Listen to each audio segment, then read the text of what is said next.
Hello, everyone. My name is Jonathan Felton. Thank you so much for joining me for my presentation, The New Palais Changes at the Palacio Nacional de las Artes in Argentina. I would also like to thank the Common Research Ground Networks for awarding me an Emerging Scholar Award and for allowing me to participate in the 16th International Conference of the Inclusive Museum. The Palais, a traditional institution that actively participates in the construction of memory within the Argentine art field, appointed a new direction in 2020. Palais, who was transitioning into her new identity at the time, led a team of young professionals into a new era of the Palacio Nacional, bringing forth a political exchange program of exhibitions and public events. The transformations introduced to the Palacio Nacional de las Artes that I will analyze in this presentation are considered expansive and inclusive in at least 5 areas: women and LGBTIQ+ rights, federalism, infancies, environmental issues, and open museum and community outreach. Before talking about these actions, I would briefly like to introduce the history of the Palais and its relevance for the creation of a national art. Although the downloadable material is longer than I will present, I will focus on some of the examples mentioned in that PowerPoint, and I will of course be open to answering any questions you have about what is not included in this presentation privately. The story of the Palacio Nacional or Palais starts in 1910, the year of the centenary of the Revolution of May, a pivotal milestone in the independence of Argentina from Spain. The building was originally an ice skating venue for the Porteño High Society, run by the municipal state. The name, which means Palace of Glass, is taken after the Theatre du Rond-Point in Paris, a chateau known for its glass windows that served as model for the Argentine building. In 1915, the Palais became a milonga, a space to sing and dance tango and to cultivate local culture, until in 1931, the building was donated to the National Direction of Fine Arts and it became a gallery for contemporary art exhibits, as well as the host institution for the Salón Nacional de Artes, the most prestigious and traditional art award in Argentina. Also, for a brief period, the Palais was a studio for the public television network, or Canal 7. The collection of the Palacio Nacional de las Artes has around 1,100 artworks that are mostly the product of the different editions of the Salón Nacional, with its acquisition prices and donations from winning artists, but also contains other national and international acquisitions and 2 fresco paintings done in 1934 inside the building. Now, as we all know, institutions such as museums serve as vehicles to create meaning, representations, and identities.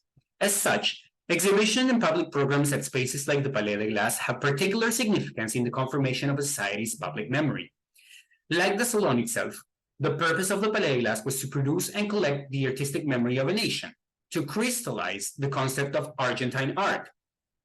As Bruce Ferguson or Paul O'Neill would argue, it became a space where meaning is disputed, where the distribution of the sensible, in words of Jacques Rancière, is contested, and where the nation itself is defined. But what does this mean for a country's art? First, the ontological nature of Argentine's national art is colonial. In other words, the unequal relationship between Europe and Argentina is expressed in a bond of cultural domination that affects the confirmation of identities, particularly in a time where art was used to consolidate a young nation state. Second, for many years, the art market in Argentina was dominated by European aesthetics and names. Prices for Argentine artworks were lower, and local artists were not part of relevant collections until at least the mid-1920s and 1930s. The dispute for the consolidation of an Argentine art would be reflected in the shows of the Palacio Nacional, as well as the Salon's awards. In this respect, the Palais continued to cement a national image of visual arts in line with the hegemonic politics of the time, especially those coming from Europe. Here are some historic exhibitions that show how the Palais de Glace, acted as an agent of the development of national art. You will notice the names listed on these shows are considered the precursors of national art, identified by the canonical history of art as artists that truly captured the essence of national visuality. For instance, Pio Colivadino, Ernesto de la Cárcova, Antonio Berni, Florencio Molino Campo, and Cesario Bernardo de Quirós. Throughout the years, some new aesthetics were slowly incorporated, following fierce fights against the art of the vanguards and the local groups of disruptive art making and social art, like the Artistas del Pueblo. During the 1990s, when the mega exhibitions took the center stage all around the world, the Palacio Nacional organized massive shows for mostly established artists between the 1910s and 1960s. What you have on the screen is an example of that. Que bien pinta la Argentina, a show titled with a wordplay, meaning how well Argentina paints as well as how well Argentina's future looks like, was accompanied by a publication called 40 Masters of the Art for the Argentinian. You can see on the screen that the names of the artists are all relevant artists established, again, from the period that goes from 1910 to 1960, or around those years. Here are some of the artworks that were included in that show. After the crisis of 2001 exploded, there were some changes to include programming around the complaints and the aftermath of the crisis, such as La Normalidad, and also an expansion to other disciplines, such as installation and comics, for example. This is La Normalidad, the show I referred to just now. In October 2019, there was a presidential election in Argentina, and the new president, Alberto Fernandez, started his term December 10th. With the beginning of the new administration, the former Secretary of Culture's rank was elevated again to Ministry of Culture, a change that was not only symbolic but also practical, as the new president had promised to increase the budget for arts and culture. The retransformation of the secretary into ministry had effects in most areas, including the Palais and, of course, the Salón Nacional. In that context, a new director of the Palais was appointed.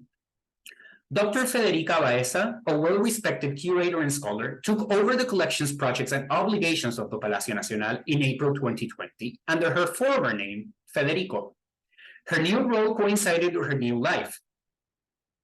Between 2020 and 2022, in the midst of the COVID-19 pandemic that kept Argentina's citizens in preventive isolation or lockdown from March to October that year, the museum organized a public program that included online and in-person exhibitions, visits, music events, panel sessions, interdisciplinary discussions, community-based projects, and more.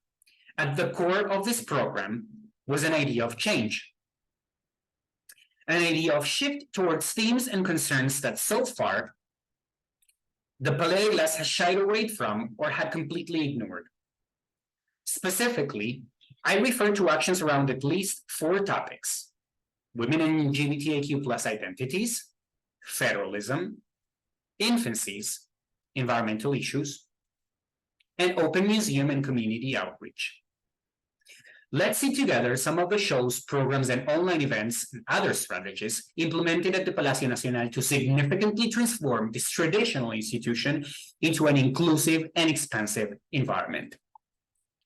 On our first line of topics, women and LGBTIQ+, I would like to refer to Futura, Itineraries and Prophecies from Another Humanity, a series of conversations, performances, and reading gatherings where artists, curators, writers, activists, and performers presented ideas and questions about how to prevent a social cataclysm and how to imagine new communities and create networks of affection. There were 5 performances by thinkers, all of whom were part of the LGBTIQ+ community, whose names you can see on screen, often marginalized in Argentina, particularly transgender persons. The events were transmitted live through the Palais Instagram account, and videos of each individual sessions are hosted at the Palacio's website. Let me try and show you one of those. What you will see on the screen is a performance by El Pelele.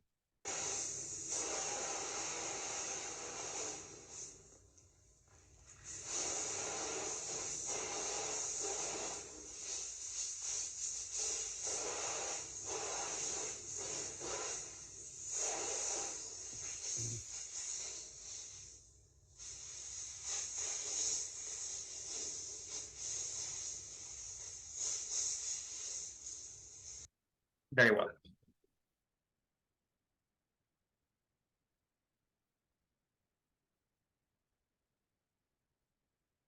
That same year, in 2020, the first 8M Acquisition Award for Women LGBTIQ+ artists was created. As the name indicates, it's an acquisition award for women and members of the LGBTIQ+ community, much like the Acquisition Award of the National Salon of Visual Arts, notorious for its short list of female winners and the absence of LGBTIQ+ winners. Curated by Guadalupe Creche and Heli Gonzalez in 2022, Rodolfo Bulacio, Queer Fantasy of the People, was an anthological exhibition of La Roda Bulacio, a queer artist from Tucumán who worked with discarded materials, performance, and under theater, and who was murdered in a hate crime in 1997. The show gathered his prolific production, as well as installation shots from 3 of his solo shows, collaborative performances generated by the collectives he founded, La Sagrada, Florifauna, and Tenor Grasso, and some of his visual exercises as an art student. In addition to the exhibition, the public programming included a conversation between the curators, Palais and Palacio's mother and sister, a portrait workshop, a series of guided visits, and a cycle called Magical Encounters, Activities for Diversity.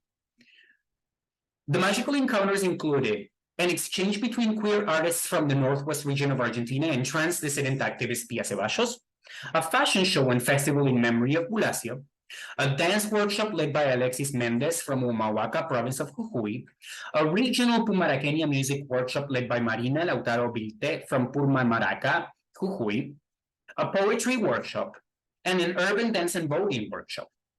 As we can see, the events united by the figure of Rodolfo Palacio had a strong territorial and community-oriented component.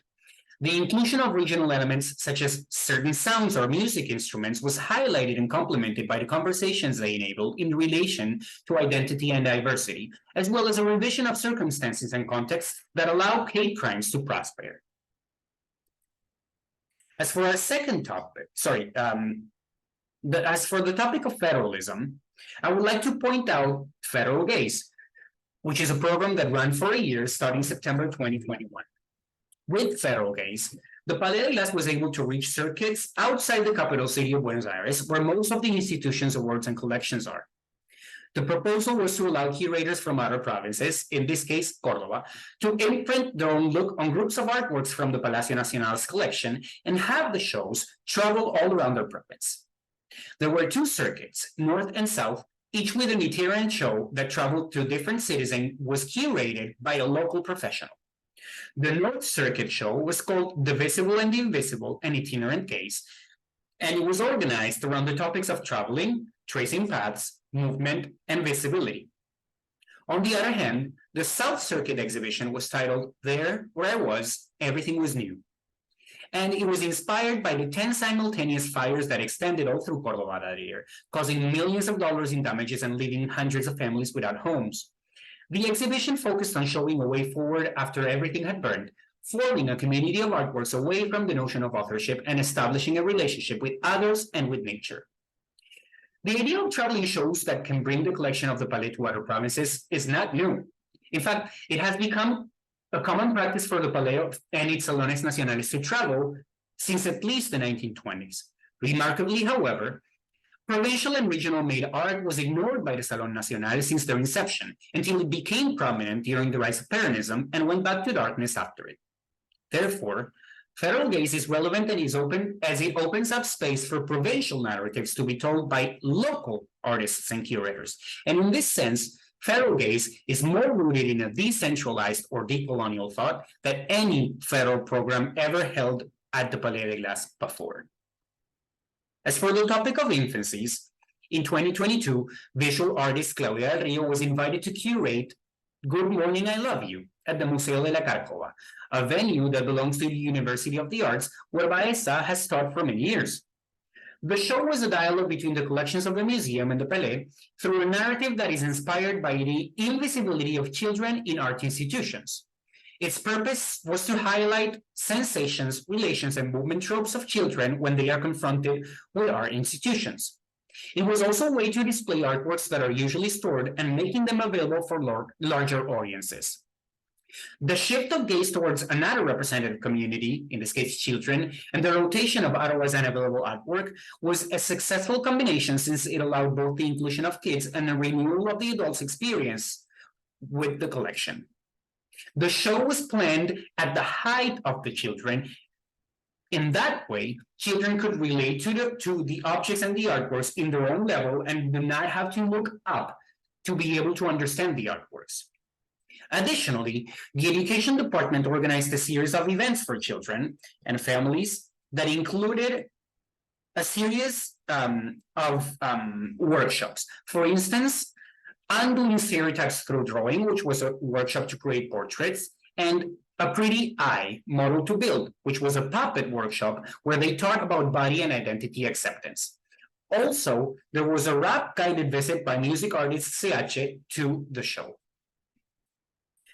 The Palais Glass was also starting to generate discussions about environmental issues, especially with the production of workshops of native plants, trees, and butterflies, as well as starting to organize talks and roundtables and other actions around the topics of sustainability and climate change. There were native plants and butterfly workshops, as I mentioned, and also the Palais signed a partnership with Vivera Orgánica, which is a women-led organization from the Barrio Rodrigo Bueno, the slums, that is involved in projects of local flora and fauna preservation. Finally, the new Palais was concerned with producing an open museum, that is to say, projects of community outreach. In this line of work, I want to point out two cases. The museum the museum learns, and Brown identity. As for the museum learns, which was done in 2020, and its anchor, the problematics of this show were surrounding, as the name says, certain identities and exclusion. The museum learns was curated by artivist collective Identidad Marrón, a group dedicated to problematics surrounding identities of color, native, trans, and transvestite, and also by Poetas Villeros, a group of writers that live and work at precarious settlements called Villa Miserias, the slums. The idea of this show was to pose questions regarding the hegemonic narratives at art institutions and to revisit the conversation about underrepresentation and misrepresentation of specific identities. As for its anchor, what do we see? What do we read? What do we hear was a series of performances by human rights and LGBTIQ+ activists, as well as the Union of Dissident Educators, Frente Docente Disidente. You can see some of these videos once you open the links on the presentation. Also, in 2021, parallel to the celebrations of the Day of the Respect for Cultural Diversity, formerly known as Columbus Day or Race Day, the Palais organized Brown October, a program aimed to highlight structural racism in Argentina. There were a series of conversations hosted online with the presence of artists and activists, audiovisual productions, theater plays, and poems around the topic of racism. The intention was to generate visibility for conversations regarding racial discrimination in Argentina, a topic that is very often overlooked and not enough addressed. The selection of dates was, of course, symbolically important since its renaming to Day of Respect for Cultural Diversity meant thinking about the colonial nature of European dominance over South America. By reinforcing that aspect, the program effectively denounced the continuation of a segregation system that continues to judge people by, among other characteristics, the color of their skin. Again, you can see videos of these presentations when you download the PowerPoint. Now, I want to briefly talk about the Salón Nacional, one of the most prestigious and career-shaping award exhibitions we have in Argentina. To be included in the Salón Nacional, even if it is as a non-winning participant, is to enter the Hall of Fame for national art. Its significance within artists' trajectories and the legitimizing power it holds is such that it had been throughout its history an object of contestation and has generated many anti-salons in response to the rigidity of its choices. Founded in 1911, the Salón Nacional quickly became the main tool for acquisitions of national art of both public institutions and private collections. Participant artists, especially those who were awarded, were often chosen by renowned collectors. If we look at the following images, for example, also the name of the Salón Nacional changed a lot through the years. And it's a place where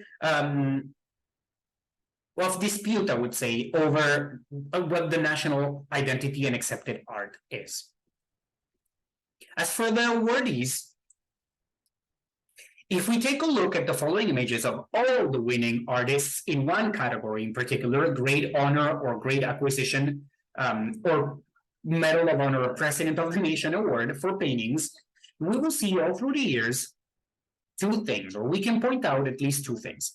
First, the inclusion, not without big fights over the control of artistic value, of a variety of new aesthetics as the years were passing by. Second, the very few female awardees. Starting in 2018, a series of changes were made and implemented in the rules of participation and awarding for the Salón Nacional de las Artes. On the screen, you can see some of those transformations, but I will ask you to please pay particular attention to the increase in female participation, as well as the creation of a Lifetime Achievement Award, where gender equality was most noticeably, as you can see in these images. These are the winners of the Lifetime Achievement Award for 2018. And these for 2019. More than half of them were women. In 2020, after Fede Baeza was appointed director of the Palais de Galace and became responsible, among other things, for the Salón Nacional, a survey called Plataforma Abierta was initiated to gather information regarding the participant artists.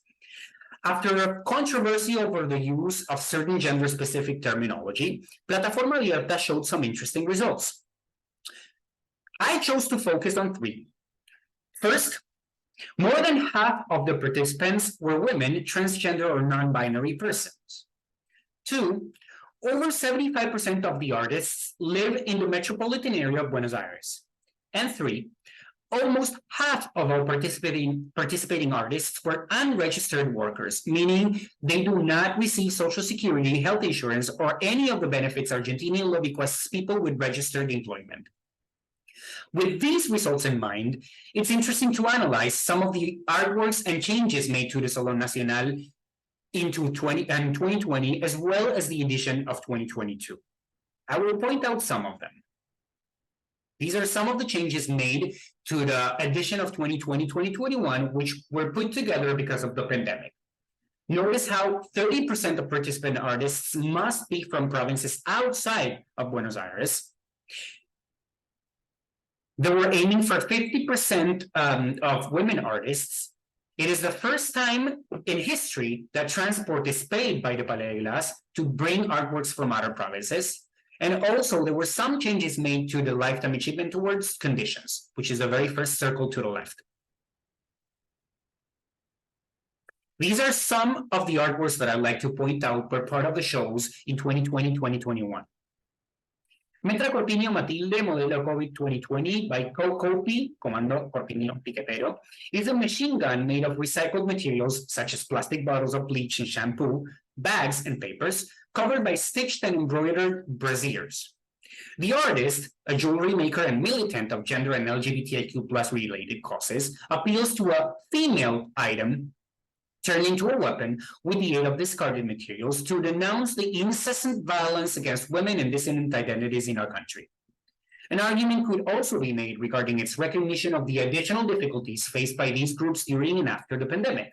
For example, to the already lowering percentages of employment in women, activities like teaching, social and health services, and clothing manufacturing, which are among the most feminized professions, according to the Secretary of Labor Studies by the Ministry of Labor, Work and Employment, were within those that were most affected by the pandemic.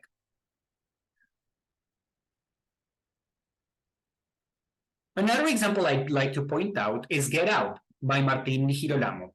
It is a lifelike sculpture of a mother dressed in a Frozen t-shirt that looks as though she's dragging two children also dressed in Frozen memorabilia by their hands on the street. In reality, this woman, named Maria Mesa, was escaping from the gases fired by the US police officers in the border with Mexico. The piece is part of a series where the artist denounces the effects of wars, forced exiles, and restrictive immigration policies. When seen in detail, one of her daughters is covering her face with her hands in an attempt to block either the effects of the gas or a worse destiny. Maria's expression is that of terror and fear for her kids.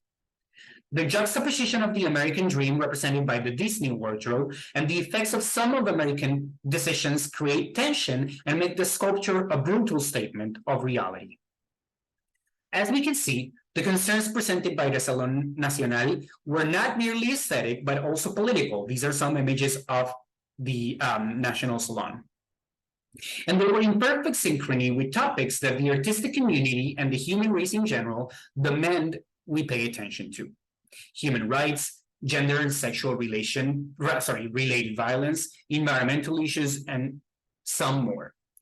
You can see the videos of the shows held at two venues, the Centro Cultural Kirchner and the Centro Borges, when you click on these images in your PowerPoint presentation copy.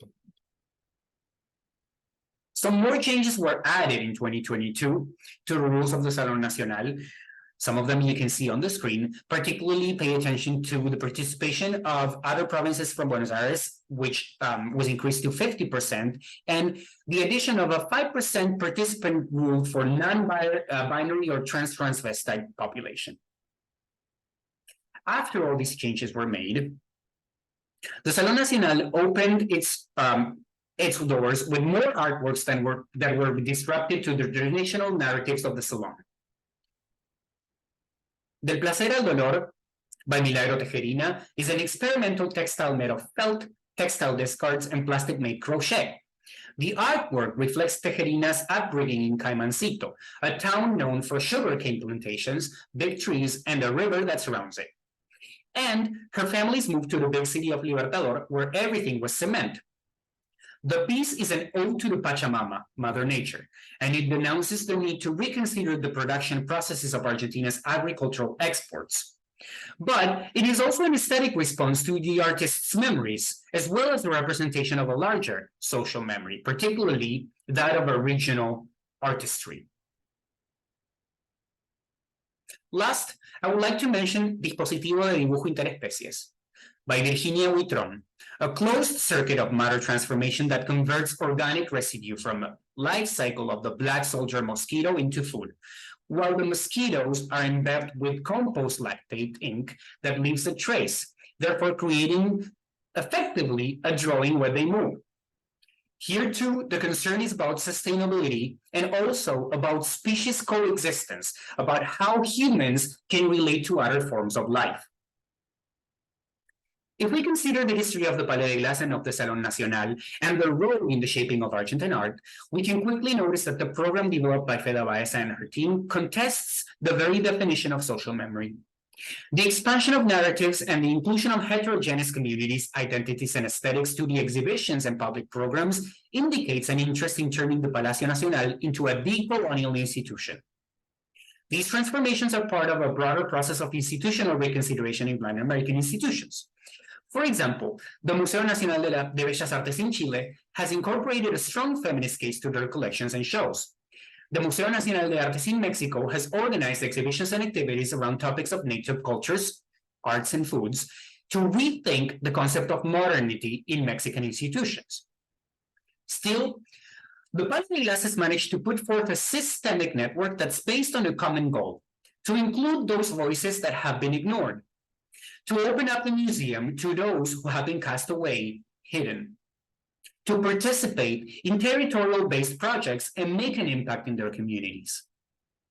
If art institutions and their exhibitions are vehicles of representation and domination, as Foucault theorized, then the Palais de Glace in Argentina has found a way to penetrate hegemonic visualities rooted in national tradition to offer an escape, a decentered or decolonial gaze to our own history, following the footsteps of people like Giuseppe Campuzano and the Yeguas del Apocalipsis. These changes, which I have summarized in 5 different big topics, are particularly significant in times when far-right thought and neo-fascisms threaten democratic life. It shines a light on what it is truly to be an inclusive museum. Thank you very much for joining me, and have a good day.